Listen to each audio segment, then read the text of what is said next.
This is a regime that has something to hide from the civilized world. We have been compelled to create a permanent armaments industry of vast proportions.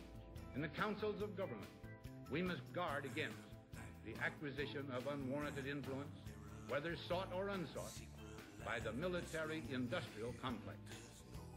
The potential for the disastrous rise of misplaced power exists and will persist. I don't think it's likely to unfold that way, Tim, because I really do believe we will be greeted as liberators. Because if we'd gone to Baghdad, we would have been all alone. There wouldn't have been anybody else with us. It would have been a U.S. occupation of Iraq. None of the Arab forces that were willing to fight with us in Kuwait were willing to invade Iraq.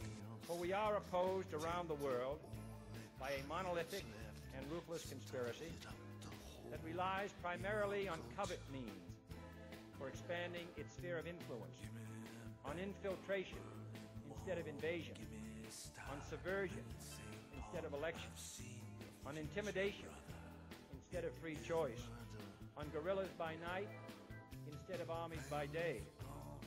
It is a system which has conscripted vast human and material resources into the building of a tightly knit, highly efficient machine that combines military, diplomatic, intelligence, economic, scientific, and political operations. Nobody in our government, at least, and I don't think the prior government could envision flying airplanes into buildings. USA Today reports that in the 2 years before the attacks on September the 11th, NORAD conducted exercises using hijacked airliners as weapons. And one target was the World Trade Center.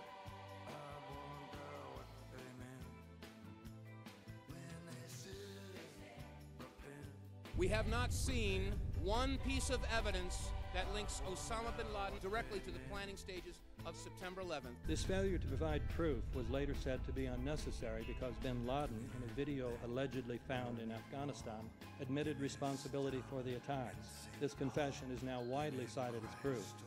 But the man in this video has darker skin, fuller cheeks, and a broader nose than the Osama bin Laden of all other videos. Shortly after the strike, government agents picked up debris and carried it off. The entire lawn was covered with dirt and gravel, so that any remaining forensic evidence was literally covered up.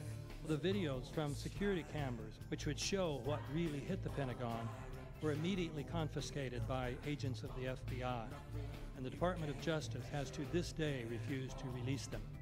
If these videos would prove that the Pentagon was really hit by a 757, most of us would assume the government would release them.